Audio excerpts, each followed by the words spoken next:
You still have a choice. Leave now, or stay, and I will make your life a nightmare until you wish you hadn't. Sergeant Dylan Vischer stepped closer. His badge caught the morning sun as his eyes moved slowly across Grace Keener's house like he was already measuring it for demolition.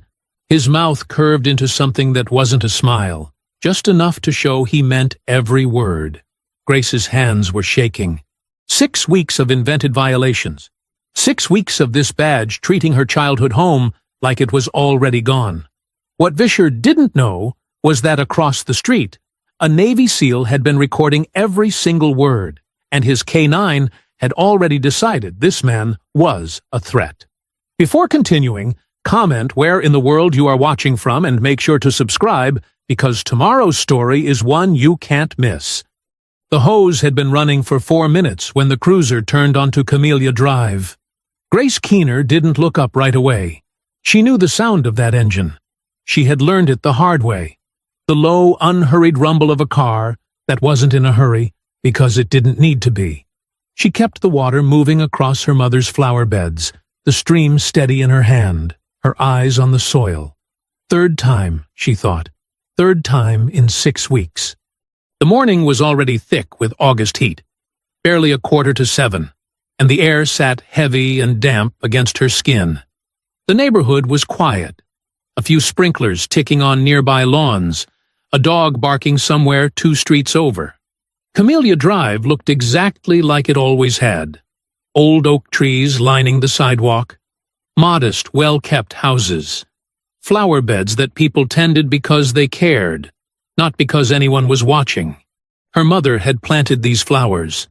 Her father had laid this walkway, 1 stone at a time, on a Saturday when Grace was 6 years old. She had handed him the stones from a bucket while he worked. She still remembered the weight of them in her small hands. She heard the car door. "Morning." Sergeant Dylan Vischer walked toward her the way he always did. Slow, easy, like a man who had nowhere to be and knew it. He was a big man, thick through the shoulders, with small eyes that moved over things in a way that made her feel like she was being appraised rather than looked at. His uniform was pressed. His badge caught the early sun. Grace turned off the hose. She did not smile. "Officer?" "Ms. Keener." He stopped at the edge of her front walk. "Got another concern to bring to your attention." "I'm sure you do." "That hose." He nodded toward it.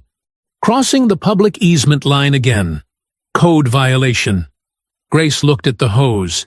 It lay flat against the grass, exactly where it always rested. She looked back at him. "That hose is 14 inches from the easement line," she said. Section 12, Paragraph 4 of the Municipal Code requires 6 inches minimum clearance. I looked it up. After your last visit. Something moved behind his eyes, cold and slow. "Move it, anyway." "And if I don't?" Vischer took a step forward, then another. He was close now, too close, and his voice dropped into something low and deliberate. "Then I write it up, and once it goes in the system, I make a call, and that call turns into an inspection, and that inspection," he let the word hang, "turns into condemnation proceedings. You know how long that takes? 6 weeks. Maybe less for a house this old." His eyes drifted to the front door, the windows, the roof, moving across her home the way a wrecking ball moves before it swings. "You'd be out before Thanksgiving." Grace's breath caught. She held it. "You can't." "I already have. Twice. On this street." He leaned in slightly. "Nobody stopped me then. Nobody's stopping me now. You're what, 32? Widowed? Teaching 3rd grade?" His mouth curved into something that wasn't a smile. "Honey, you don't have the money, the time, or the connections to fight what's coming. Take the offer from Hargrove, pack your things, and move on. Or stay. And I will make your life a nightmare until you wish you hadn't." He was 6 inches from her face. Across the street, Conrad Clarkson had stopped walking the moment the cruiser door opened. He stood on the sidewalk with his K-9, Atlas, at his heel, watching.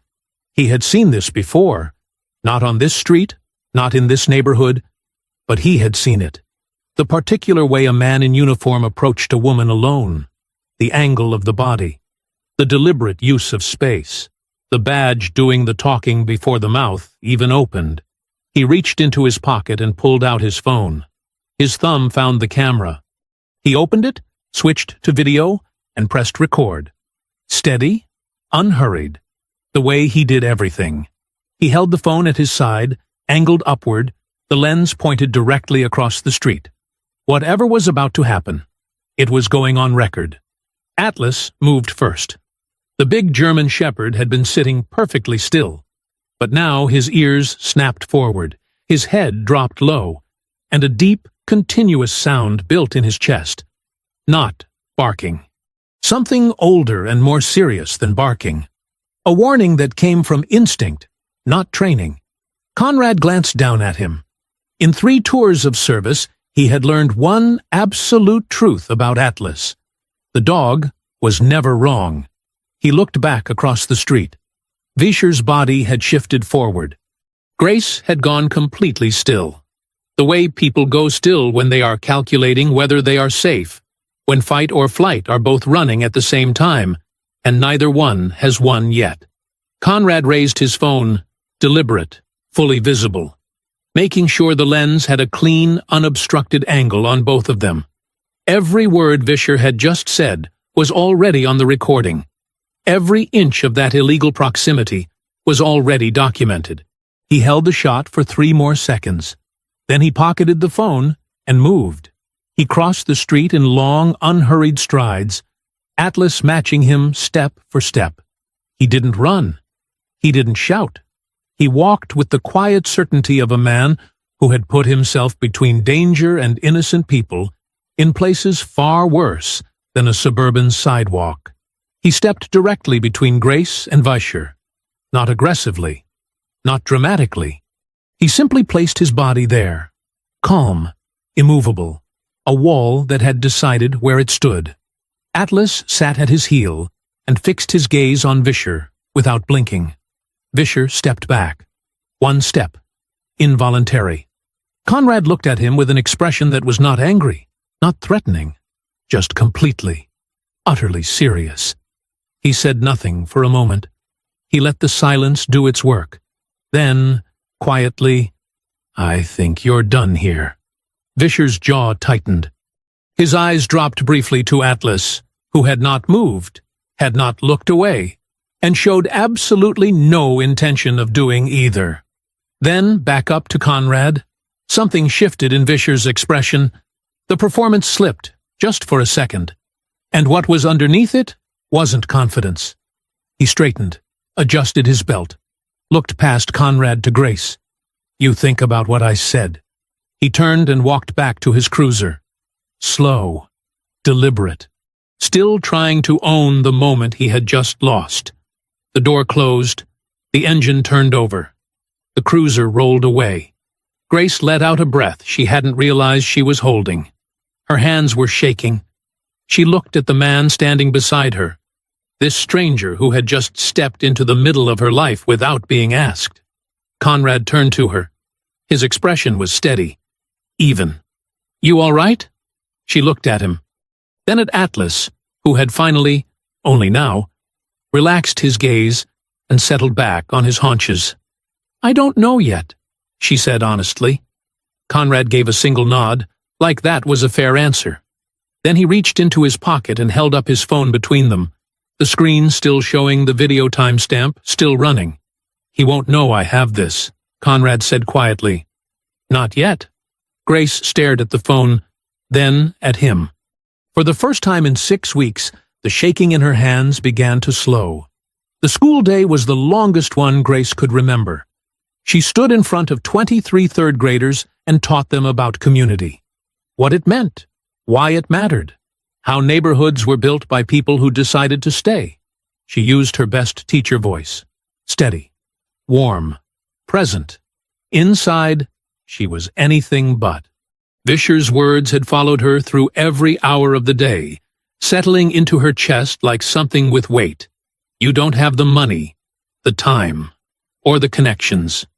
She had replayed the scene 100 times between morning circle and afternoon dismissal. The way he had leaned in. The way his eyes had moved across her house, like he was already measuring it for something else. And then, Conrad. The phone already raised, already recording, before he ever set foot on the street. She had seen the timestamp on that screen. He hadn't started recording when things got bad. He had started recording the moment Vischer got out of the car. That meant he had been watching before she even knew she needed a witness. She didn't know what to make of that. But she hadn't been able to stop thinking about it. She pulled into her driveway at 4:20 p.m. and sat in the car for a moment. He had shown her the phone that morning, the screen still running, the timestamp climbing, and said quietly, "He won't know I have this. Not yet." Then he had gone back across the street, and she had gone inside, and the day had swallowed her whole before she'd had a chance to breathe. She had his name. She had his words. It was the full picture. What exactly the recording had caught. How much of it was usable. Whether it was enough to mean anything at all against a man with a badge and apparent connections to people with money. She got out of the car and crossed the street before she talked herself out of it. Conrad opened the door on the second knock. He didn't look surprised. He stepped aside without ceremony, and Atlas moved back to make room, tail low and easy. "I want to see it," Grace said. "All of it. That's why I left the light on," he said simply. She followed him to the kitchen. A laptop sat open on the counter, already loaded. The video paused at the first frame. She could see herself on screen, standing in her front yard, hose in hand, Vischer's cruiser visible at the edge of the frame. Conrad hit play and said nothing. She watched in silence. Hearing it was different from living it. In the moment, her whole body had been occupied with holding herself together, keeping her voice level, keeping her feet planted, managing the fear that Vischer clearly intended for her to feel. She hadn't been able to fully absorb it while it was happening. Now she absorbed all of it. Every word. The condemnation threat. "You'd be out before Thanksgiving." The moment he leaned in, the particular, deliberate cruelty of honey, "You don't have the money, the time, or the connections." Her own stillness on screen. She could see now what she had only felt then. The frozen quality of a person calculating whether they are safe. Then Conrad entering the frame. The way Vischer's body shifted back. Just one step. Just one. But unmistakable. A man who had been entirely comfortable, suddenly not. When it ended, she realized her arms were crossed tight against her chest. She uncrossed them deliberately. "That's all admissible?" she asked. "One-party consent state," Conrad said. "Everything on that recording is legal." She exhaled slowly. "How much of that is enough to—" "On its own?" He was honest about it. "Enough for a formal complaint. Not enough to guarantee anything happens to him." He turned to face her fully. "Has he done this before? To you? Specifically?" And so she told him. All of it. The 6 weeks of harassment. The 3 invented violations. The 2 neighbors who had already sold under pressure, including Miss Evelyn next door, who had lived on Camellia Drive longer than Grace had been alive. The rumor that Hargrove Development had a city official in their pocket. She told him about her parents building their lives in this house, about her father signing it over to her before the wedding. She told him about Jonas, briefly, just enough for Conrad to understand what this house was. Not property, not an asset. Continuity. Proof that her family was here, belonged here, and could not simply be erased. Conrad listened without interrupting once. When she finished, he was quiet for a moment. Then, filing a complaint tomorrow routes directly to Chief Herter. He'll warn Vischer by noon. 1 recording isn't enough to survive that. He looked at her steadily. But 1 recording is a start. We keep building. We. She noticed the word. So did something in her chest. A small, cautious thing that had been braced for "you're on your own" and got something entirely different instead. She stood to leave. At the door, she paused. "Why did you start recording before you even crossed the street?" she asked. "You didn't know what was going to happen." Conrad looked at her evenly. "I knew enough," he said. Grace nodded once and walked back across the street to her house. The evening air sat warm and still around her. She went inside and stood in her parents' kitchen for a long moment. For the first time in 6 weeks, the fear in her chest had something next to it. It felt a little like fighting back. Grace was back across the street by 7:15 Thursday morning. She had spent Wednesday night the same way she'd spent most nights lately, lying awake in the quiet house, staring at the ceiling, thinking. But this time, the thinking had a different quality to it. Less circular. More like planning. By the time the sun came up, she had a list of questions in her head, and no patience left for waiting. She knocked twice.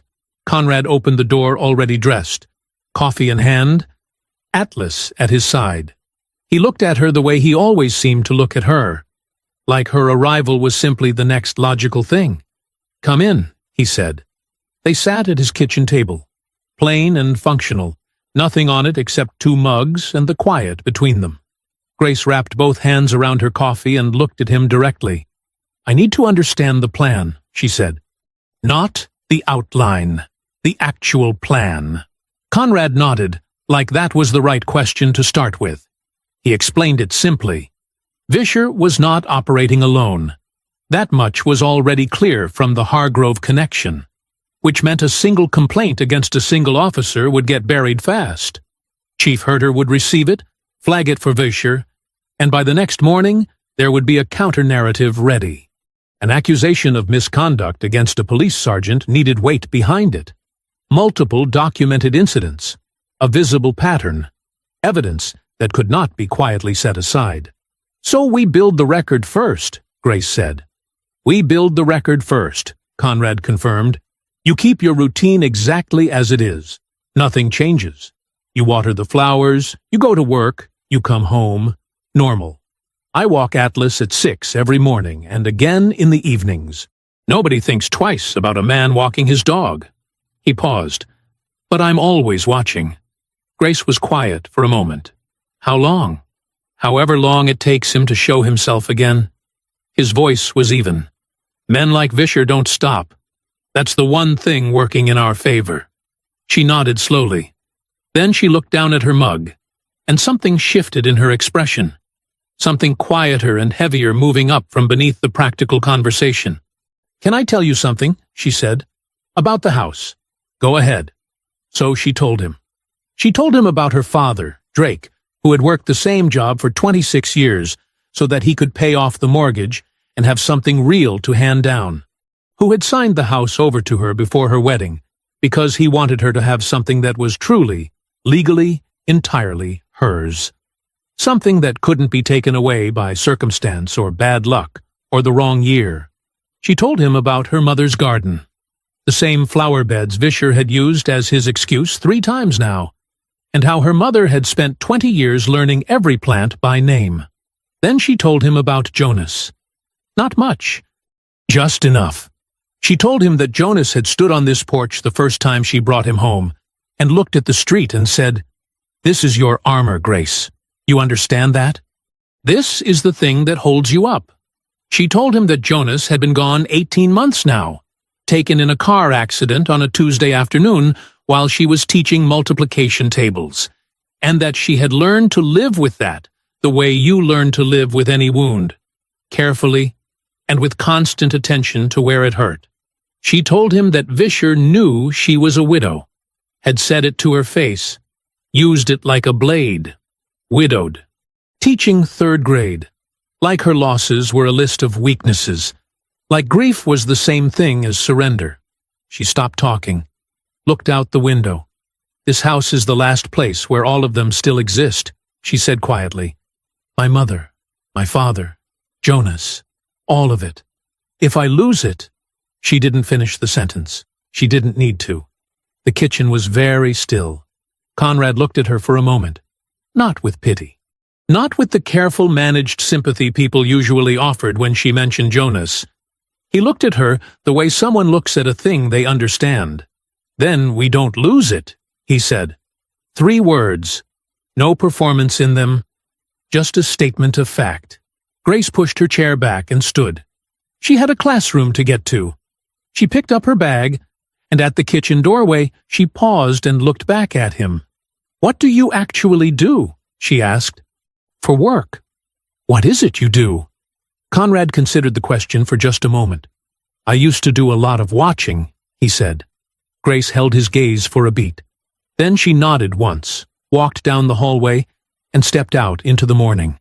For the first time in 6 weeks, something other than dread walked out of that house with her. Thursday morning, 6 a.m. sharp. Conrad came out of the front door with Atlas at his heel, the same as every morning. Same route, same pace. Same unremarkable man walking his dog while the neighborhood woke up around him. A few early risers had started to recognize Atlas. A woman on the corner always waved. A retired man 2 houses down had once offered the dog a biscuit. Conrad accepted all of it, warmly, unhurriedly, without leaving an impression worth remembering. That was exactly the point. He crossed toward the far side of Camellia Drive, letting Atlas set the pace. His phone was in his shirt pocket. The small lens of Atlas's collar camera pointed outward at the world. He wasn't thinking about what he might capture today. He was thinking about patterns. Vischer had come 3 times in 6 weeks. Men like Vischer were creatures of habit. They repeated what worked until something stopped them, which meant he would come back. And when he did, Conrad would be outside, and the camera would be running, and Vischer would have no idea. He just had to be patient. He didn't have to wait long. At 7:22 Thursday morning, on his second loop of the block, Conrad spotted Vischer's cruiser rolling slowly down Camellia Drive. No lights, no stop. Just that same slow, deliberate crawl. The roll of a man reminding the street that he could show up whenever he wanted. Conrad kept walking. He did not look directly at the cruiser. The car slowed further as it passed Grace's house. From the corner of his vision, Conrad watched Vischer raise his phone and point it through the window at the property, photographing the house, documenting it the way you documented something you were building a case against. Conrad walked Atlas another 30 feet down the sidewalk before smoothly turning back, unhurried. Just a man looping back on his route. The collar camera had a clean angle the entire time. He noted the timestamp in his head. 7:22 a.m., Thursday. 1 more brick in the wall. Friday brought the second piece. Conrad had noted the Hargrove development site trailer 2 blocks east on his morning walks, a portable office unit sitting at the edge of the cleared land, where 3 houses used to stand before their owners sold. He had been building a mental map of the people who moved in and out of it. On Friday afternoon, walking Atlas past the Walgreens on the main road, he spotted Vischer's personal vehicle, not the cruiser, his own gray pickup, parked near the far corner of the lot. Vischer was standing outside it, talking to a man in a white Hargrove Development polo shirt. They weren't loud. They weren't obvious. They looked, to anyone glancing over, like 2 people running into each other in a parking lot. Conrad walked Atlas to a bench near the store entrance and sat down. Normal. Unbothered. He scratched Atlas behind the ears, while the phone in his free hand recorded the exchange across the lot. The Hargrove rep pulled a folded document from a clipboard and handed it to Vischer. Vischer looked it over, nodded twice, and handed it back. They shook hands. Brief, businesslike. The handshake of 2 people who had done this before. The Hargrove rep returned to his truck. Conrad photographed the license plate before it left the lot. Saturday afternoon, Grace knocked on Miss Evelyn's door. She had been putting it off. She wasn't sure why. Maybe because Miss Evelyn, at 71, had already been through enough, had already lost the fight Grace was still in the middle of. And telling her the full truth felt like reopening something that had only barely closed. But she needed to know. And Miss Evelyn deserved to. She told her everything, sitting in Miss Evelyn's small living room, surrounded by 50 years of a life well lived. Miss Evelyn went very quiet as she listened. The kind of quiet that isn't emptiness, but wait. When Grace finished, Miss Evelyn looked at her hands in her lap. "He came to my door in October," she said softly, "stood right where you're sitting, and told me my fence was going to fail every inspection from here until I couldn't afford to fix it anymore." She paused. 2 days later, a man from Hargrove knocked and offered me assessed value. She looked up. I was scared. I was alone. And I signed.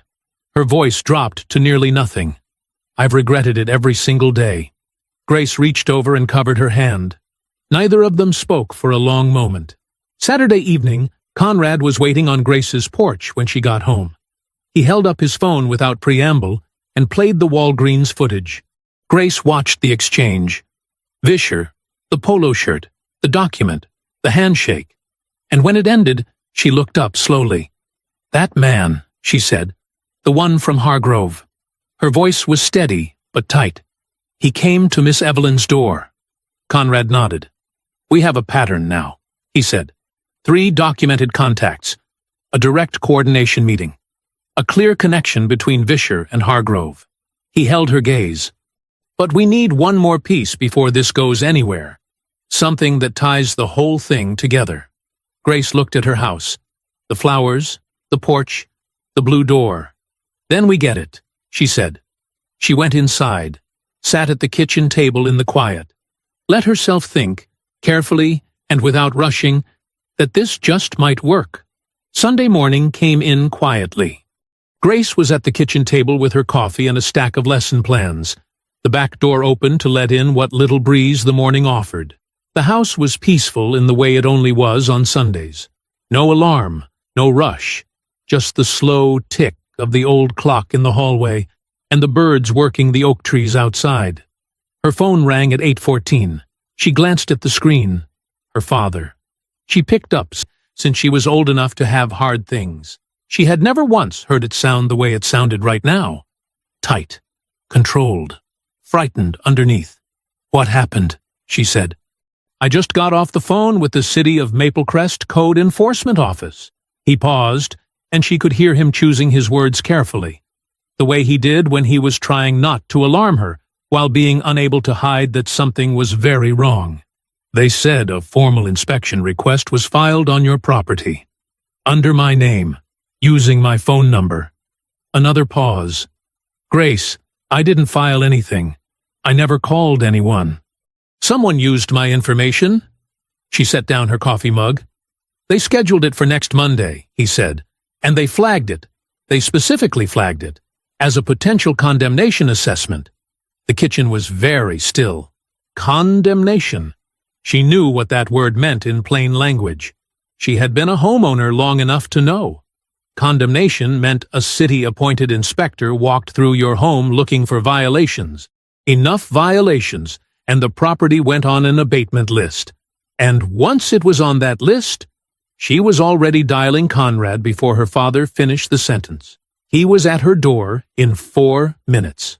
She let him in, and he sat down at the kitchen table with his laptop without being asked, already moving, already working the problem.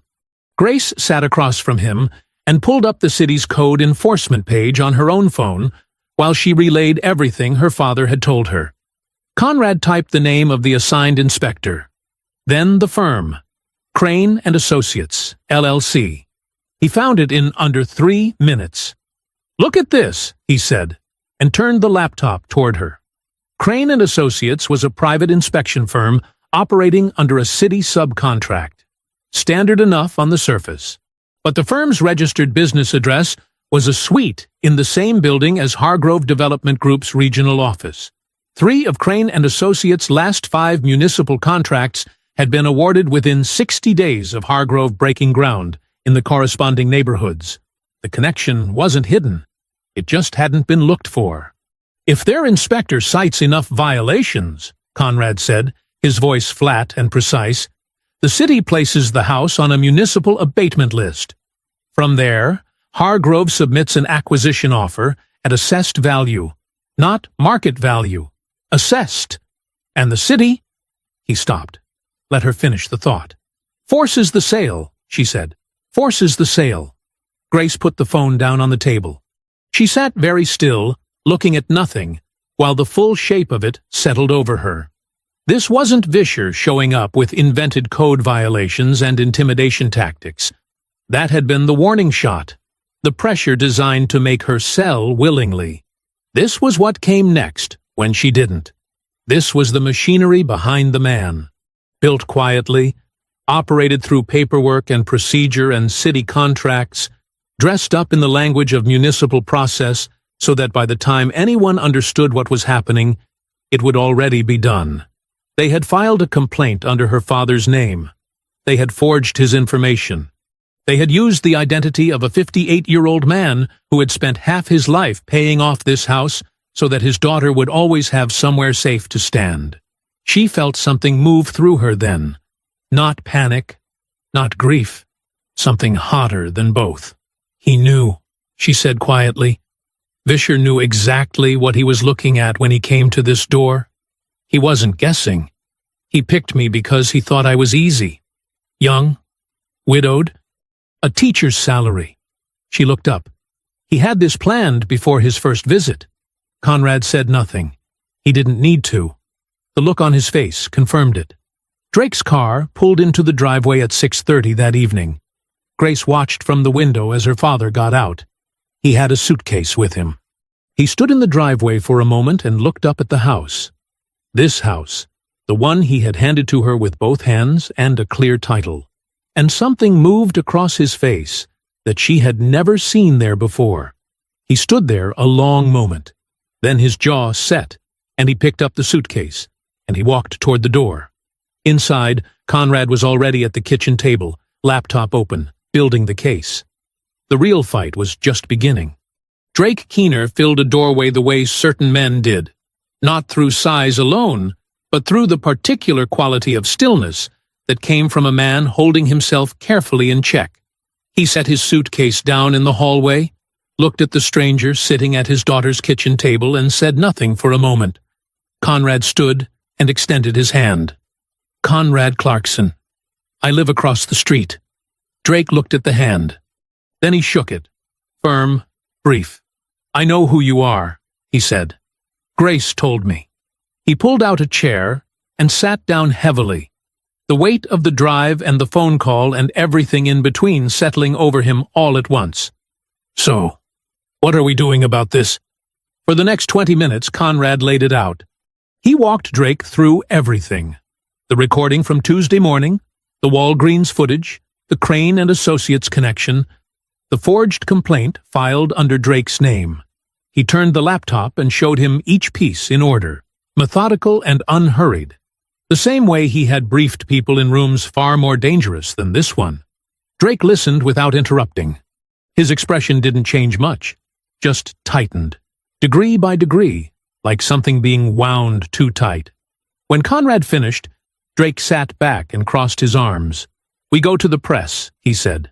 Tonight. We take everything you just showed me and we put it in front of a camera and we make it impossible for them to ignore. I understand why you want that, Conrad said. Then let's do it. If we go public right now, Herter has the story by morning. Conrad kept his voice even. Hargrove has a PR firm on retainer. By noon tomorrow, the narrative is that a grieving young widow is making accusations against a decorated officer because she doesn't want to comply with legitimate code enforcement. They will bury this before it breathes. He paused. We have evidence of a pattern. We don't yet have the thread that ties the whole conspiracy together in a way no one can explain away. We go now. We lose. Drake's jaw was tight. My daughter has been targeted in the home I gave her. They used my name. My phone number. He leaned forward. You're asking me to sit on that. I'm asking you to be patient for a few more days, so that when this lands, it lands once, and it lands completely. Conrad held his gaze. Men like Vischer have beaten complaints before. We need this to be the one he can't beat. The kitchen was very quiet. Then Grace placed her hand on her father's arm. Not urgently, gently. The way you touched someone you knew well enough to know when words would help and when they wouldn't. Drake looked at her. Something in his expression shifted. The particular surrender of a parent who has raised a child capable enough to be trusted. "Okay," he said quietly. "Okay." Conrad picked up his phone. He scrolled to a contact he had stored under a single initial, O, and typed a brief, careful message. No details, just enough. Need to talk. Tonight. Secure line. He had made contact with Councilwoman Pia Rushton 2 days earlier through a mutual connection in the state attorney's office, a name passed to him quietly by the federal investigator he had worked alongside 3 years ago. He knew her background. He knew she had been building a case against the Hargrove police relationship for 2 years. He knew she was waiting. The reply came in 4 minutes. A phone number, a time, 11 p.m. At 11 o'clock, Conrad put the call on speaker. Councilwoman Rushton's voice was measured and precise. The voice of a woman who had spent decades choosing her words in rooms that were not always on her side. She listened to the summary without interrupting. When Conrad finished, there was a brief silence. "I've been building toward this for 2 years," she said. "I have circumstantial connections, political patterns, community testimonies. What I don't have is documented, specific, provable misconduct with paper behind it." Another pause. "If what you're describing is as solid as you're telling me, we can take this to my contact at the state attorney's office. But I need the full package. Everything. Nothing partial. Nothing preliminary. They will only move once." "Understood," Conrad said. "Give us a few more days." "You have until the inspection," she said. And the line went quiet. By midnight, the kitchen table had become something else entirely. Conrad assigned roles without ceremony. Drake would formally document the fraudulent complaint filed under his name. Dates, the call record, a written statement. Grace would compile a complete timeline of every Vischer interaction, every violation notice, every witness. Councilwoman Rushton would prepare the legal framework in the background. Conrad would continue surveillance. 6 days until the inspection. Drake looked at the table. The notes, the laptop, the 2 people sitting across from him who were not willing to let his daughter lose what he had spent a lifetime building for her. And something in his face settled. Not calm, exactly. Something more like resolve. "All right," he said. "Let's get to work." Monday morning, Conrad drove to the Maple Crest Police Department alone. He had told Grace and Drake over breakfast that this was a necessary step, not because he believed it would work, but because the record needed to show they had tried. If this case ever went in front of a judge or a federal investigator, the paper trail mattered. Every door they knocked on, every process they followed, every formal channel they attempted and were turned away from, all of it became part of the story. He parked, walked in, and asked for the Internal Affairs Division. The officer at the front desk, young, careful, professionally blank, directed him down a hallway to a small office with a frosted glass window. Conrad sat across from a sergeant named Briggs, laid out a written complaint with precise, documented language, and submitted it with 2 supporting video files transferred to a department-issued USB drive. He was polite. He was specific. He used dates, times, and direct quotes. Briggs accepted the complaint, signed the receipt, and told Conrad he would be contacted when an investigator was assigned. The whole thing took 11 minutes. Conrad drove home knowing exactly what would happen next. The call came at 2:47 that afternoon. A department administrator informed him that his complaint had been received, logged, and assigned to an investigator. The investigator's name was Officer Dominic Denzel. Conrad thanked her, ended the call, and immediately looked up the name. It took him less than 2 minutes. Dominic Denzel, 9-year veteran of the Maple Crest PD, former patrol partner of Sergeant Dylan Vischer. They had worked the same beat, driven the same routes, filed reports side by side from 2011 to 2019. There was a photograph on the department's community outreach page from 4 years ago. Vischer and Denzel at a neighborhood barbecue, both grinning, paper plates in hand. Conrad set the phone down on the kitchen counter. He wasn't surprised. He wasn't even particularly angry. In his experience, systems protected themselves the same way everywhere. Quietly, efficiently, and with the complete confidence that nobody was watching closely enough to notice.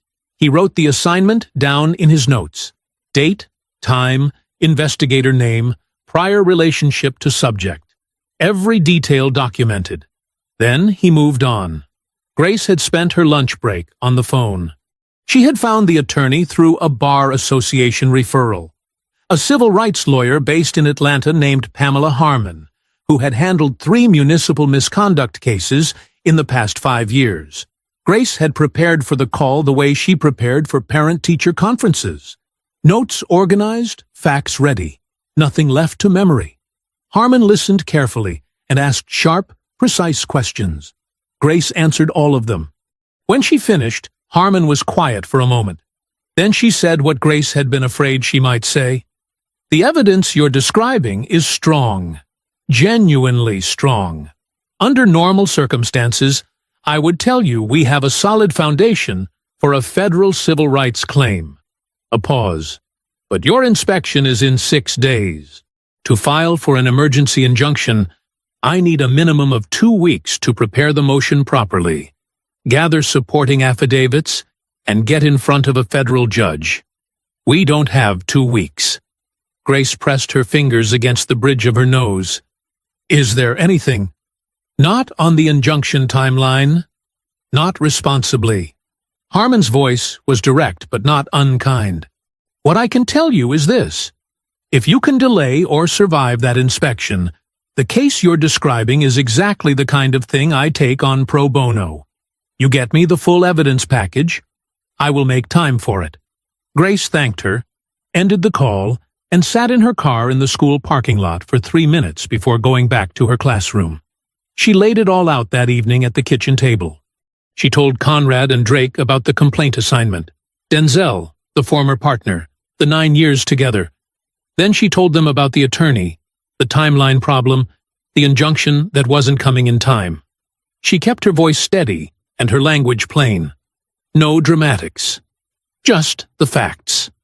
Drake sat with it. He looked at the table for a long moment. Then he picked up Grace's written timeline.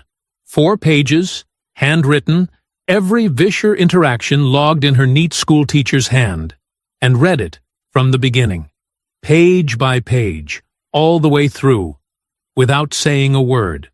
When he set it down, his eyes were red at the edges. "You've been carrying all of this alone," he said. Grace looked at her father, at the man who had handed her this house with both hands, and the absolute belief that it would keep her safe, and felt the full weight of the past 6 weeks pressed down for just one moment. "Not anymore," she said. Tuesday was a good day at school, Grace's 3rd graders had been working on a unit about families and history, where people came from, what they carried forward, why it mattered. She had spent the morning listening to 8-year-olds describe their grandparents' houses, their family recipes, the things that got passed down. A boy named Kenny told the class that his great-grandmother still lived in the house where she was born. The class had gone quiet with a kind of instinctive respect that children sometimes showed before they were old enough to know why. Grace had stood at the front of the room and smiled, and felt it move through her like a blade. She got home at 4:30, still carrying the feeling. The brochure was in her mailbox, glossy, full color, folded into thirds like a real estate flyer, like something you'd find at an open house. The front read, Maple Crest Commons, a new vision for community living. Beneath that, a photograph of a sleek modern building against a bright blue sky. Grace stood at the mailbox and looked at it. Then she carried it to the front porch and unfolded it. The inside spread was a bird's-eye rendering of the completed development. She could see the whole thing from above. Clean lines, identical roof lines, a courtyard in the center with ornamental trees that would never grow in this climate. Streets labeled with new names. Green space precisely placed where green space photographed well. She found Camellia Drive. She found it because she knew exactly where to look. the slight curve of the road, the oak trees along the left side, the intersection at the far end. She traced the familiar shape of it with her eyes, the way you traced something you had known your whole life. Her house was not there. Miss Evelyn's house was not there. The two lots sat inside the development's footprint as smoothly as if nothing had ever stood on them. No acknowledgement, no asterisk, just clean, unbroken lines where 30 years of living used to be. She and Miss Evelyn had been removed from the map as completely and casually as you might erase a pencil mark. Grace sat down on the front steps. She sat there for a long time. She thought about her mother kneeling in the dirt of these flower beds on a Saturday morning with her gardening gloves and her old radio playing gospel from the kitchen window. She thought about her father on his hands and knees laying the front walkway, stone by stone, while a 6-year-old Grace handed him pieces from a bucket and felt useful. She thought about Jonas standing on this porch in the early evening light, looking out at the street and saying, "This is your armor, Grace. You understand that?" She looked at the rendering again. Then she folded it carefully, went inside, sat at the kitchen table and graded her papers. All of them. Every page. She wrote her comments in the margins in her neat, deliberate hand. Good thinking, Kenny. Nice work, Aaliyah, because 23 children were coming back to her classroom tomorrow morning, and they deserved a teacher who showed up fully. She did not tell Conrad about the brochure that night. She didn't need to. She already knew what it was. It wasn't information. It was a message. We have already decided. You are already gone. She went to bed early and slept better than she had in weeks. Something had settled in her. Something cold and certain that lived on the other side of fear. Wednesday morning, Conrad walked his usual route. He turned east toward the Hargrove site, 2 blocks from Camellia Drive. The cleared land sat open and raw, the topsoil stripped back. A portable site trailer parked along the edge. 2 workers were moving materials near the trailer. Conrad had walked past this spot 11 times in the past 2 weeks. He knew both faces by now. The bigger one, a broad man in his late 40s with a gray work shirt and the permanently tired look of someone who had been doing physical labor since before it was fashionable, was always first to arrive and last to leave. Conrad had heard someone call him Ray. He slowed as he passed, letting Atlas drift toward the grass strip along the trailer's edge. Atlas sniffed the ground with complete disinterest, while Conrad nodded at the man. "Morning," Conrad said easily. "How long has this project been going?" Big Ray looked at him for a moment, then at Atlas, then back at Conrad. "Long enough," he said. The words carried something underneath them, not hostility. Something more like weariness. Like a man who had been watching something he didn't like for a long time and had run out of ways to not see it. Conrad nodded, gave Atlas a light tug, and kept walking. He had gone maybe 30 feet when he heard the footsteps stop behind him. "Hey!" Conrad turned. Big Ray was standing with his back to the trailer, not looking directly at him. His voice was low, careful. "I kept some things," he said. Didn't know why at the time. A pause. "Maybe I did." Conrad held his expression completely neutral. "I know where to find you," he said simply. He turned and walked on. Atlas matched his pace without breaking stride. Conrad kept his eyes forward and said nothing, but his jaw set just slightly. The particular set of a man who has been waiting for the thing that changes everything, and has just heard it arrive. Wednesday evening came in slow and gray. Conrad had spent the afternoon the same way he spent most afternoons, watching, noting, building the map in his head. At 5:15, he texted a single line to the number Big Ray had given him when Conrad circled back to the site an hour after their exchange. 2 blocks north. Corner of Elm and 4th. 6 o'clock. He kept it short. Short messages left less to misread. He arrived 5 minutes early and walked Atlas along the block once before settling near the corner. The neighborhood here was quieter than Camellia Drive. A dead-end street, no through traffic, nothing that would make two men talking look like anything worth noticing. Big Ray pulled up at 6 on the dot. He was a large man up close, thick through the chest and shoulders, hands that looked like they had been doing real work since before Conrad was born. He moved with the particular caution of someone who had made a decision and wasn't fully at peace with it yet. He looked up and down the block twice before he stopped walking. Atlas sat between them. Big Ray looked at the dog the way most people did, uncertain at first, then reassured by the dog's complete disinterest in him. "Nobody saw me leave," Big Ray said. "Good," Conrad said. "What do you have?" Big Ray reached into his jacket and pulled out his phone. His hands were steady, but his jaw was tight. "I've been on this project 7 months," he said. "From the first week, I could see something wasn't right. The timeline was moving too fast for the permits we had. Blocks that weren't supposed to be cleared yet were getting cleared. Houses that were supposed to still have residents. The residents were just gone. You asked about it?" "Once." He looked at Conrad evenly. Once was enough. He opened his email app and handed the phone over. Conrad read slowly and carefully, the way he had been trained to read documents in the field. Not for impression, but for specifics. Dates. Names. Language that was meant to obscure, but didn't quite. The emails were an exchange between 3 parties. Hargrove's regional director, a man named Gabriel Fleck, the inspector from Crane & Associates, and a third address that resolved, when Conrad looked it up, to a private email account registered to Dylan Vischer. The language was careful in places. Corporate. The kind of careful that told you the people writing it knew exactly what they were doing and believed they were smart enough to get away with it. But the meaning was not hidden.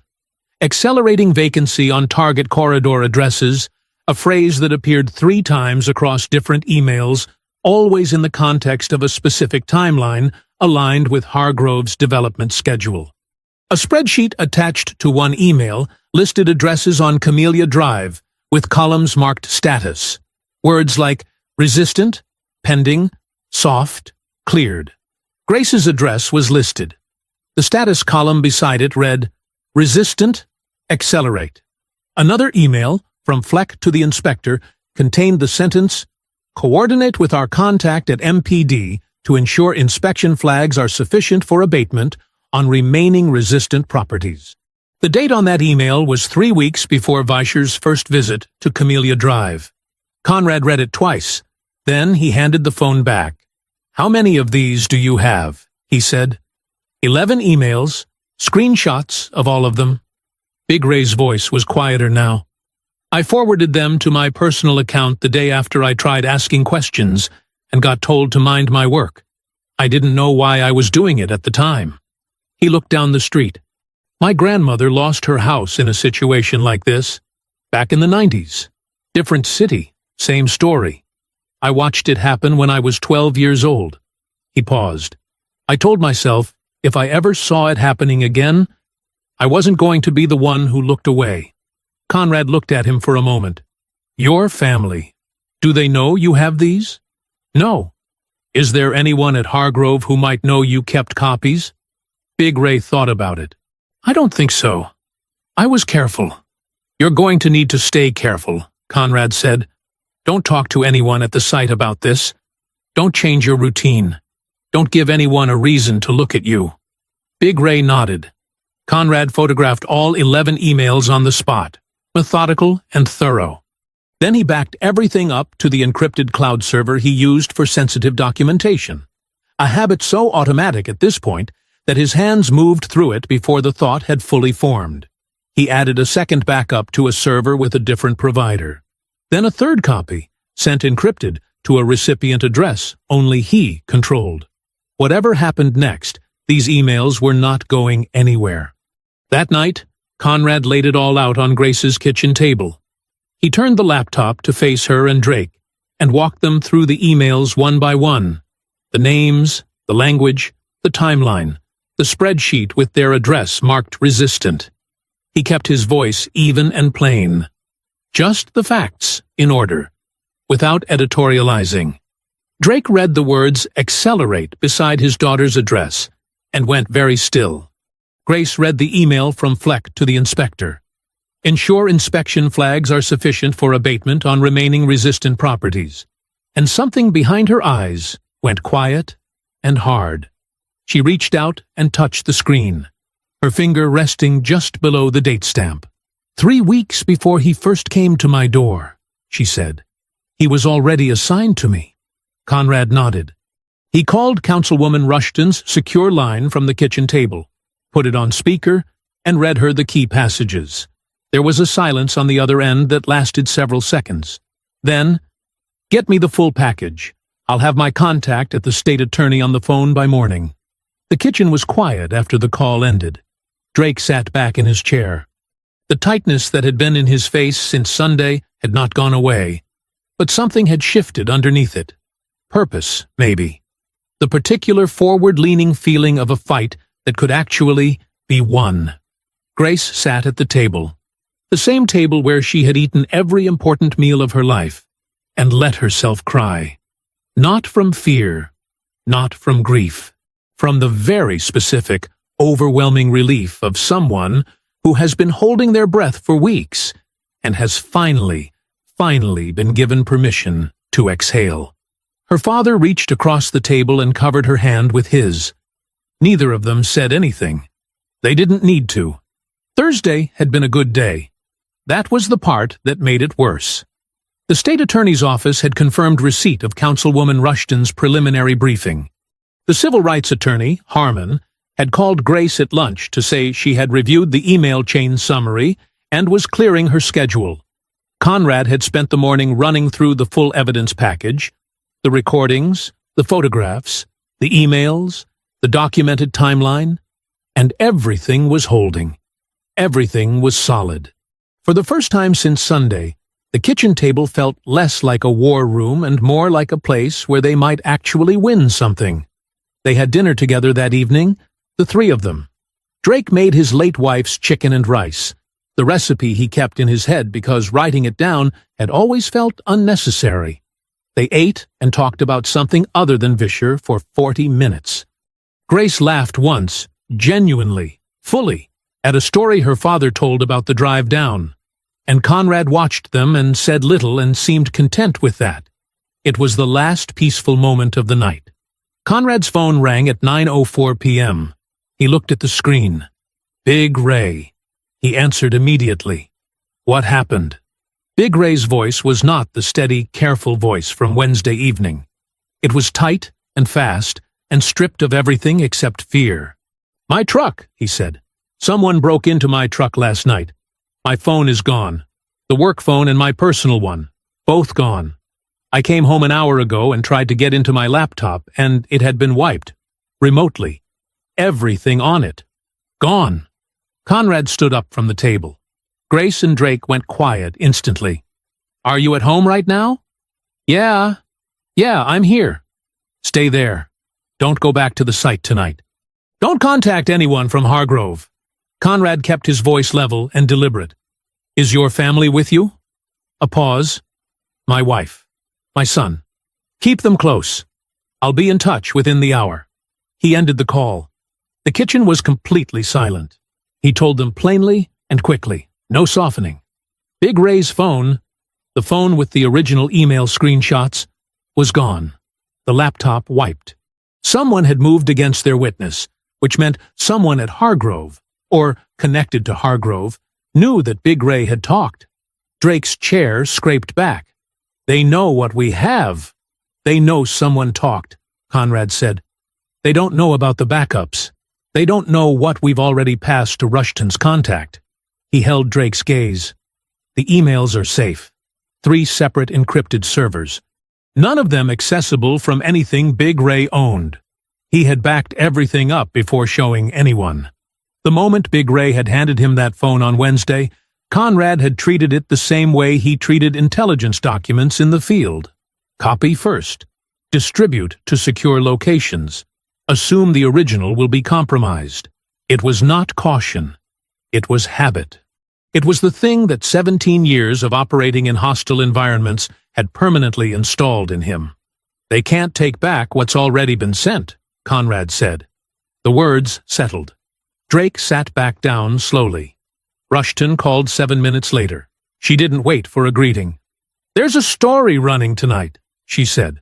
"Local outlet. Someone leaked that I have been investigating Hargrove.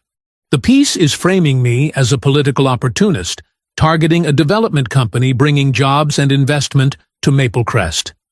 Her voice was controlled but tight.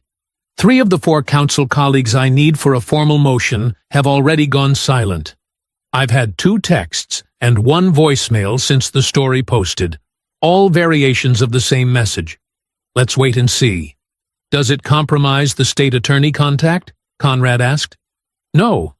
That's a separate track, and they don't know about it." A pause. "But it narrows what I can do publicly before the investigation is formally opened." Conrad thanked her and ended the call. He looked at the table. Grace was watching him. Drake was watching him. He started to speak. Then the back door opened, and Drake stepped outside to move his car forward in the driveway. He had mentioned it blocking the sidewalk earlier, and was back inside in under 90 seconds. He stood in the doorway. In his hand was a printed photograph. Grace's house.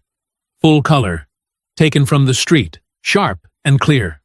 Across the front of it, stamped in heavy red ink. "Condemned." "All 4 tires," Drake said. His voice was very quiet. "All 4. Grace took the photograph from her father's hand.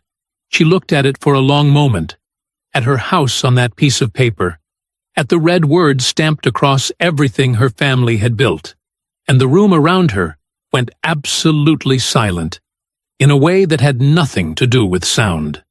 She did not shake. She did not cry. She went still in the way Conrad had noticed once before. Not paralysis. Something colder and more deliberate than that. She set the photograph down on the table. "They know where my father parks his car," she said evenly. "They know who's been coming and going. They have been watching this house." She looked up. Her eyes were dry and completely clear. "They are not trying to scare me anymore. They are trying to make me feel like it's already over." She looked at the photograph one more time. "They picked the wrong house." Conrad held her gaze for exactly 1 second. Then he opened his laptop. Drake went to bed at 11. He had held up well, better than most would have, Conrad thought. But the slashed tires and the photograph had taken something out of him that dinner and determination couldn't fully replace. Grace had walked him to the guest room, come back to the kitchen, and sat down across from Conrad without a word. The house was quiet. Just the 2 of them and the low hum of the refrigerator and Atlas, asleep in the corner with his chin on his paws. Conrad closed his laptop. He looked at her directly, the way he rarely did, the full, unguarded kind of looking that he usually kept rationed, and said, "I need to tell you something about who I am." Grace set down her coffee. "Okay." He didn't frame it dramatically. He never did anything dramatically. "I'm a Navy SEAL," he said. "You knew that part. What you don't know is what I specifically did." He paused, choosing the words the way he chose everything, deliberately, without waste. "For the last 4 years of my service, I ran a 6-man unit. Our job wasn't combat operations.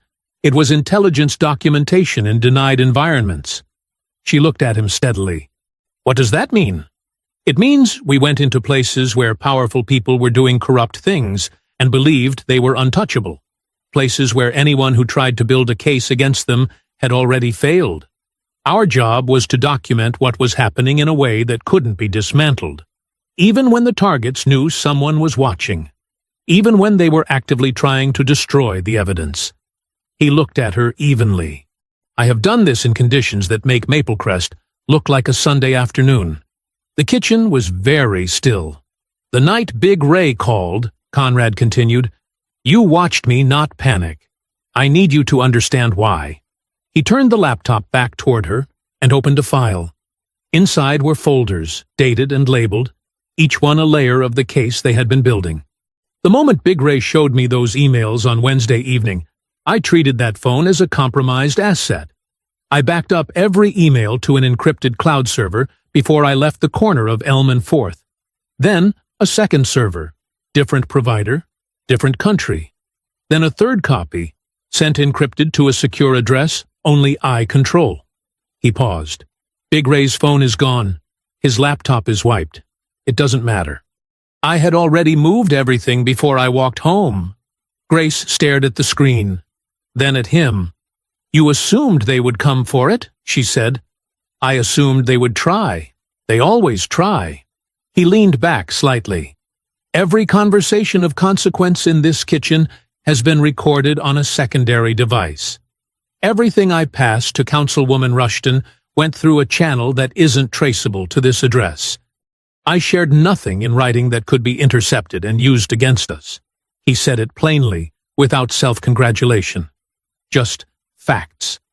I have been running this as an operation from the morning I crossed that street, because that is the only way I know how to do it. Grace was quiet for a long moment. Then she said, "Show me the rest." Conrad reached down and unclipped the small rectangular device from Atlas's collar. He set it on the table between them. It was barely larger than a matchbook. Matte black, weatherproof, with a wide-angle lens no bigger than a shirt button. Atlas has worn this on every walk since my first week here, Conrad said. It's a military working dog body camera. Standard equipment from my unit. Wide angle, high definition, full audio. He pulled up a folder on the laptop and opened it. Every conversation Vischer has had on Camellia Drive for the past 2 weeks, including the exchange with the Hargrove representative that I was too far away to fully hear, Atlas was within 20 feet of. Ground level. Clean angle. Continuous recording. He played 30 seconds of footage. Vischer's voice filled the quiet kitchen. Clear, unhurried, explicit. The Hargrove representative's response. The document exchanging hands. Every word. Grace watched the screen without moving. When it stopped, she looked at Atlas. The big dog was still asleep in the corner, one ear twitching slightly at the sound of his own recording. His collar lay on the table between them, small and unremarkable, carrying everything they needed. She looked back at Conrad. "You were ready for this," she said. Not a question. "I was ready for them to try," he said quietly. "There's a difference." Grace looked at the folders on the laptop, at the collar on the table, at the man across from her who had crossed a street on a Tuesday morning and quietly, methodically built an architecture of accountability around her house, while she was at school, teaching other people's children. "Why?" she said. "You could have just filed a report, handed over the first recording. You didn't have to do all of this." Conrad was quiet for a moment. He looked at the table, then out the dark window toward Camellia Drive. When he spoke, his voice was low and without performance. "I have spent 17 years protecting people in places where the system had already failed them," he said. "I know what it looks like when the machinery turns against someone who did nothing wrong." He paused. "And I know what it costs when nobody does anything about it." He looked at her. I wasn't going to be the one who looked away. The kitchen held that for a moment. Then Grace nodded once, slow and certain, the nod of someone who has just understood something fully and completely, and reached out and picked up the collar from the table. She turned it over once in her hands, set it back down carefully, like something that deserved to be treated with respect. "Okay," she said. "What do we do tomorrow?" Nobody slept much Thursday night. Conrad had been at the kitchen table until past 2, running through the evidence package one final time, not looking for holes, exactly, but pressure testing it the way he pressure tested everything, asking himself what a good defense attorney would attack first, what a sympathetic journalist could misread, what a compromised investigator might try to dismiss. He had done this in the field with mission plans, sitting in forward operating bases with a headlamp and a satellite phone, finding every weakness before the weakness found them. By 2:30, he was satisfied. By 6, he was dressed and at the table again, with coffee, a legal pad, and a list of names. Grace came downstairs at 6:15. She looked at him, looked at the legal pad, and without a word went to make a second pot of coffee. Drake appeared 20 minutes later. Nobody talked about sleeping. Nobody talked about the photograph. They all understood, without saying it, that last night was last night, and this morning was something else entirely. "Sit down," Conrad said. "Both of you. We have 36 hours. He walked them through it methodically, the legal pad in front of him, each move numbered and sequenced. "Everything has to happen today," he said, "before end of business Friday. Not Saturday. Not Sunday morning. Today. Because we need the legal and federal mechanisms to activate over the weekend so that by Monday morning, when Crane's inspector shows up at this address, he has nowhere to go." He tapped the first item on the list. The evidence package goes to a federal civil rights investigator named Roy Carver. I worked alongside Carver in a DOD capacity 3 years ago. He runs civil rights fraud cases out of the regional federal office. Once this is in his hands, jurisdiction shifts entirely. Herter cannot touch it, Vischer cannot influence it, and Hargrove's attorneys cannot slow-walk it through the municipal system. He looked up. Carver agreed to an urgent review when I reached out last night. Drake leaned forward. "You called him last night?" "After everything that happened?" "After everything that happened," Conrad said, "was exactly the right time to call." He tapped the second item. "Councilwoman Rushton holds a press conference this afternoon. Not the full package. We don't compromise the federal investigation. But enough. The Walgreens footage, the Crane and Associates connection, the fraudulent complaint filed under your name." He looked at Drake. "Public credibility matters. We need the story on record before Monday." He tapped the third.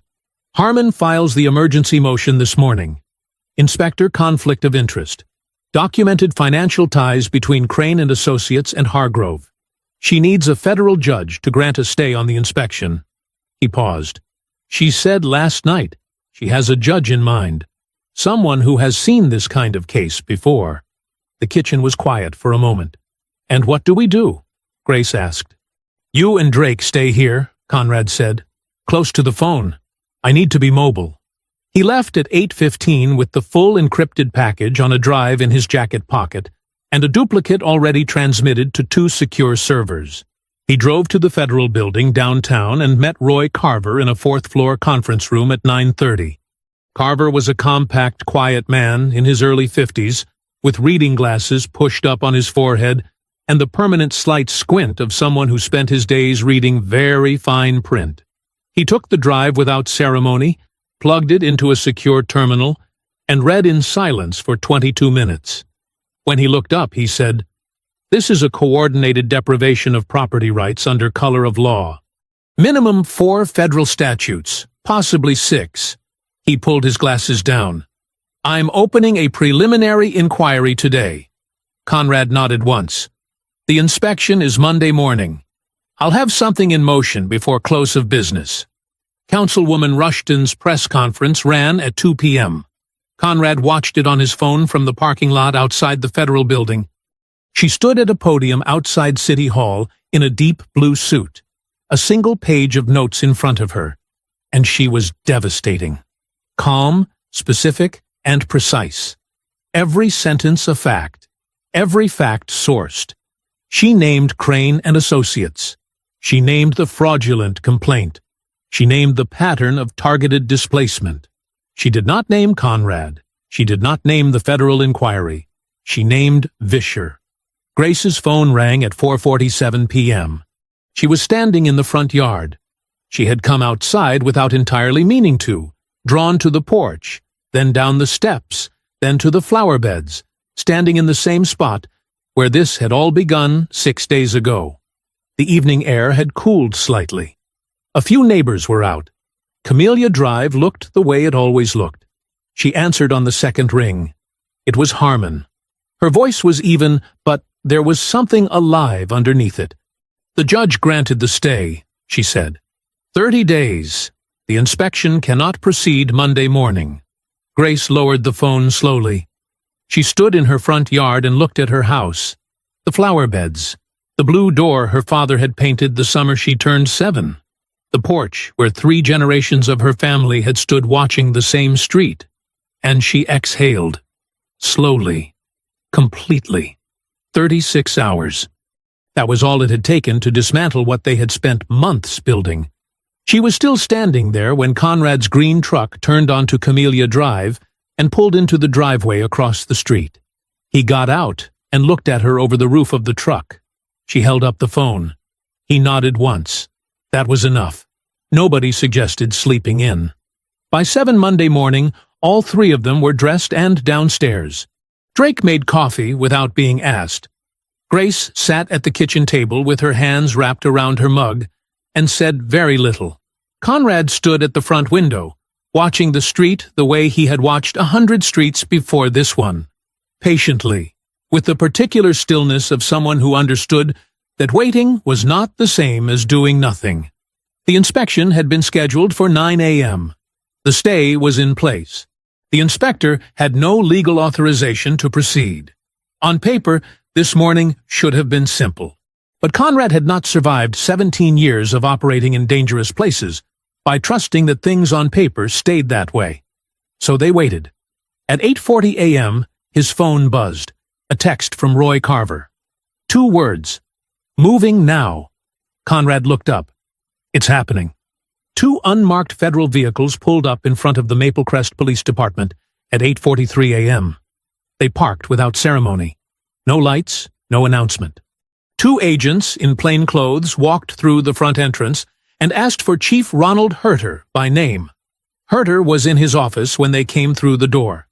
He was a large man who had spent 30 years carefully constructing the appearance of authority. The pressed uniform, the commendations on the wall, the particular way he sat behind a desk that suggested the desk existed to hold him up rather than the other way around. He looked at the 2 people standing in his doorway and at the federal credentials in their hands, and something in his face went very still. They handed him a letter. He read it standing up. Then he sat down. The letter outlined the scope of a federal civil rights investigation into a coordinated conspiracy to deprive Maple Crest residents of property rights under color of law. It named Hargrove Development Group.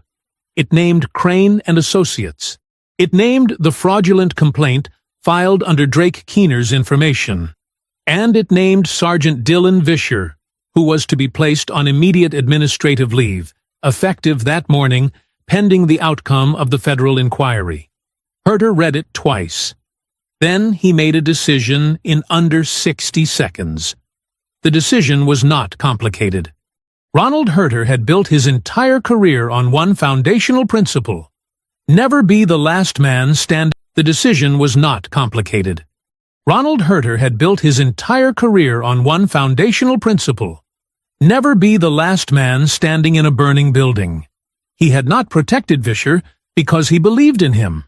He had protected him because Vischer had been useful and the risk had seemed manageable.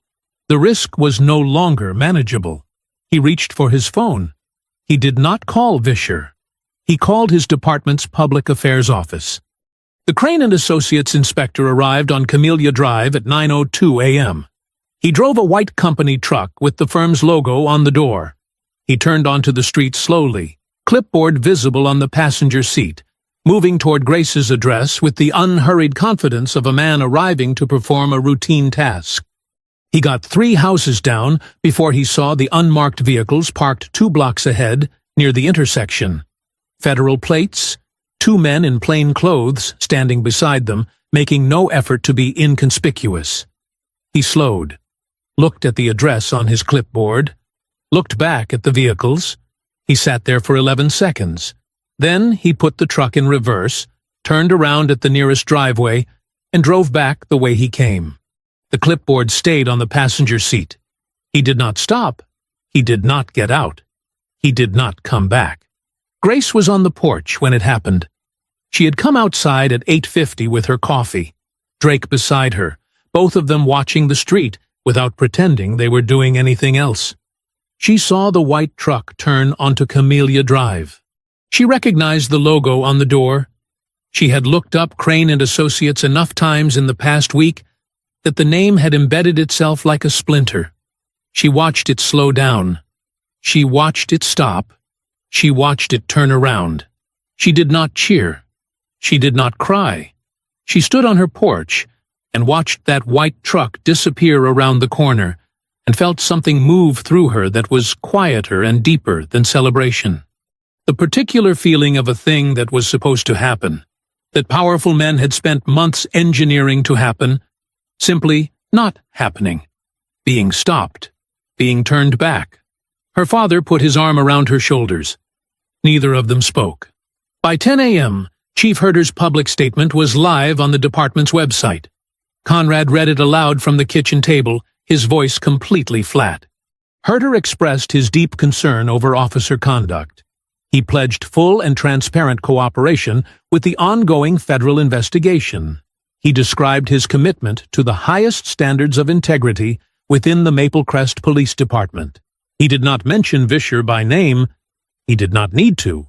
Everyone reading it understood exactly who he was talking about, and exactly how quickly Ronald Herter had decided that 20 years of looking the other way had never happened. Drake listened to the whole thing without expression. When Conrad finished, Drake said, "He didn't even call him first." "No," Conrad said. "He didn't." Drake nodded slowly. The nod of a man who had lived long enough to recognize a coward performing loyalty he never once possessed. Outside, Camellia Drive sat quiet in the morning light. Vischer's cruiser did not appear. For the first time in 6 weeks, the street was just a street. Tuesday morning arrived like a different world.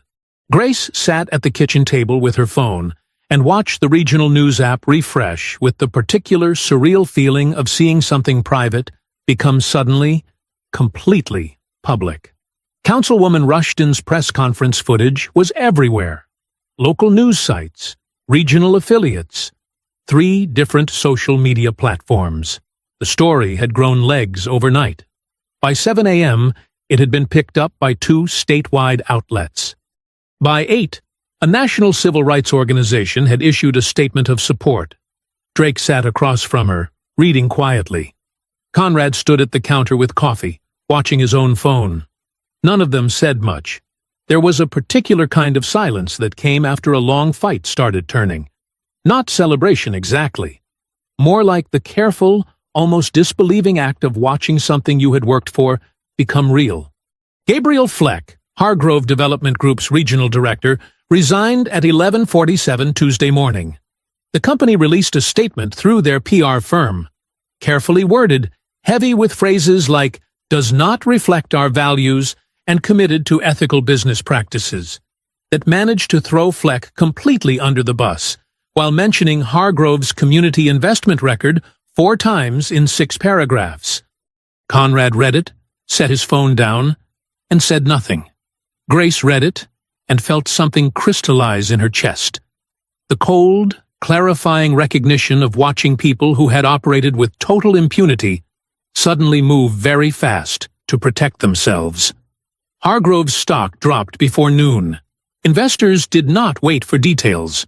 The word federal in a press release had a way of making money move. By Tuesday afternoon, the city had formally terminated Crane and Associates' municipal subcontract, pending review of the firm's practices. The inspector who had turned his truck around on Camellia Drive Monday morning, whose name was now in 3 separate news stories, found his professional licenses flagged for review by the state licensing board. He had not spoken publicly. His attorney had issued a brief statement advising that he was cooperating with investigators. Big Ray's attorney, arranged through the civil rights firm, confirmed that afternoon that his client was under formal witness protection protocols and that any attempt at retaliation would be added to the federal complaint. Then the detail emerged that changed the temperature of everything. It came through Carver's office, passed to Councilwoman Rushton, who called Grace directly at 2 p.m. During the execution of a federal search warrant on Vischer's department records, investigators had found a document. A list. Handwritten on standard notebook paper, folded into his desk drawer beneath a departmental manual. It contained the names and addresses of 14 homeowners on the Hargrove Development Corridor. Beside each name, Vischer had written a brief assessment. Notes on age, household composition, employment, whether the owner had legal representation, whether they had family nearby. The list was a targeting document, a vulnerability map. Each person on it had been selected because Vischer had determined they were least likely to fight back. Beside Grace's name, in his handwriting, were 7 words: new widow, no legal background, should be easy. Councilwoman Rushton read it to her over the phone. Grace sat very still at the kitchen table and let those 7 words settle over her. She thought about the first morning Vischer had come to her door, how he had looked at her, how he had calculated the angle of his approach before he ever opened his mouth. He had not arrived at her house as a police officer responding to a complaint. He had arrived as a predator who had done his homework. She had been a name on a list, a vulnerability score, an asset to be acquired. She looked at her father across the table. He had heard it too. She had put the call on speaker without thinking. Drake's face was absolutely still. He was looking at the table and breathing very carefully. "Dad," she said quietly. He shook his head once, not dismissing her, just needing a moment. By Wednesday morning, the story had been running for 36 hours and showed no signs of slowing.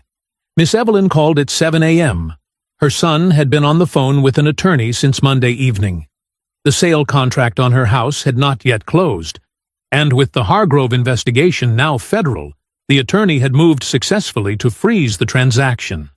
Miss Evelyn's house was not gone. Not yet. Maybe not at all. The civil rights firm called Grace at 8. They were taking all Camellia Drive displacement cases on contingency. Every homeowner who had been targeted. Every fraudulent complaint.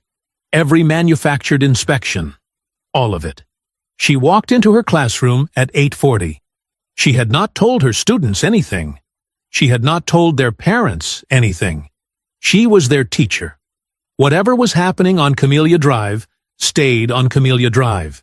The principal met her at the classroom door. "The parents have been talking," he said simply. He looked at her with an expression that sat somewhere between pride and apology. Sorry she'd had to go through it. Proud of how she had. "I hope this is all right." He opened the classroom door. Every member of the school staff who was not currently with students was standing inside the room. The principal began to clap. The staff joined him. 23 third graders, who did not fully understand what they were clapping for, but understood that their teacher had done something that mattered, clapped loudest of all.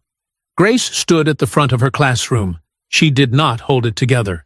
She did not try very hard to. Kenny, the boy who had told the class about his great-grandmother's house, looked up at her from the front row with the straightforward sincerity of an 8-year-old and said, "Are you okay, Ms. Keener?" She laughed and wiped her eyes and told him she was better than okay. She meant it completely. 3 weeks later, the mornings were different. Not dramatically. Not in any way that would be obvious to someone passing through. The street looked the same. The oak trees, the sidewalks, the modest, well-kept houses sitting in the early September light. But the quality of the quiet had changed. It was no longer the quiet of people holding their breath. It was the quiet of people who had exhaled. Miss Evelyn was on her porch by 7 most mornings now, coffee in hand, watching the neighborhood the way she had watched it for 30 years before fear had driven her inside. Her son had made 3 phone calls and a same-day drive from Birmingham the week after the federal inquiry opened, and the sale contract, not yet closed, still sitting in escrow, had been rescinded. The house was hers. It had always been hers. Now the paperwork reflected that again. 2 doors down, the Hargrove brochure that had appeared in mailboxes up and down the street had been replaced, in several windows, with small hand-lettered signs. Some said, "Not for sale." One, in Miss Evelyn's front window, said simply, "We are still here." Grace saw the green truck before she heard anything. She was at the kitchen window with her coffee, a Saturday habit, unhurried, no alarm, no lesson plans, when she noticed Conrad's front door open. He came out carrying a box, set it in the truck bed, went back inside, came out with another. She set her mug down. She had known this was coming. His shoulder was healed, had been healed for 2 weeks, if she was being honest about what she'd observed. He had mentioned Virginia once, briefly, in a conversation about what came next. She had not asked him to elaborate, and he had not offered. Some things didn't need to be mapped out ahead of time. She went to the kitchen and stood at the counter for a moment. Then she opened the cabinet above the stove and took down her mother's recipe box. The sweet potato pie had been her mother's signature, the dish she made for every occasion that mattered, the one she had never written down, because, she said, written down recipes were for people who didn't trust their own hands. Grace had learned it by standing beside her at this stove and watching and asking questions and being told to just feel when it was right. She had made it twice since her mother passed. Once for her father's birthday. Once for Jonas, the first Thanksgiving they spent in this house together. He had eaten 2 slices and declared it the finest thing he had ever tasted, which she knew was not entirely objective, but loved him for anyway. She had not made it for anyone outside family.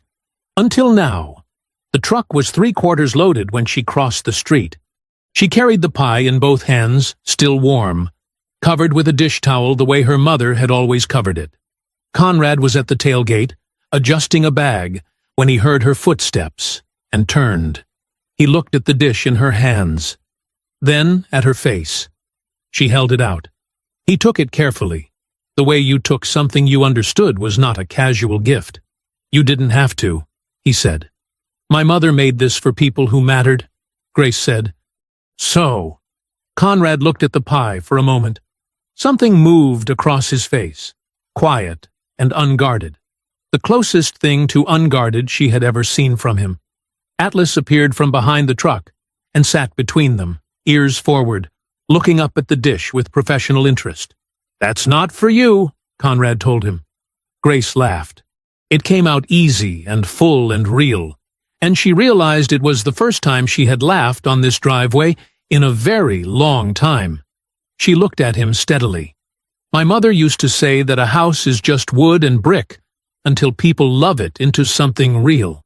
She glanced back at Camellia Drive, at the flower beds, the blue front door, Miss Evelyn raising her coffee cup from the porch next door in a small, unhurried salute. I used to think that was just something Mom said. She looked back at Conrad. Thank you for seeing what it was worth.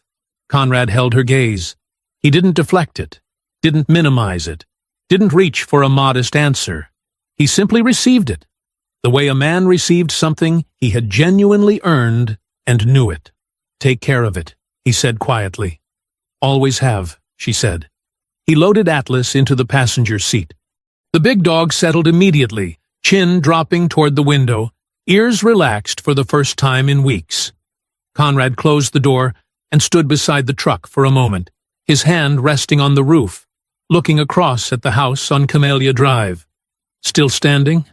Flowers still in the beds. The blue front door catching the early morning light the way it had caught it every morning for 30 years. He nodded once. Then he got in, started the engine, and pulled away from the curb. Atlas barked once as the truck reached the end of the street, sharp, clean, proud. And then they turned the corner and were gone. Grace stood in her driveway and watched until there was nothing left to watch. The street settled back into its Saturday morning quiet around her. A sprinkler ticked somewhere. A child on a bicycle wobbled past the oak trees. Miss Evelyn raised her coffee cup again from the porch next door, and Grace raised an invisible one back. She turned and looked at her house.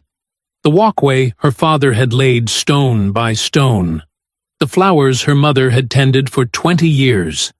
The porch where Jonas had stood in the evening light and called this place her armor. All of it still here. All of it still standing. All of it still hers. She walked up the front path, pushed open the blue door, and went inside. Justice, when it finally comes, doesn't always announce itself. Sometimes it crosses the street, asks if you're ready, and stays until the work is done.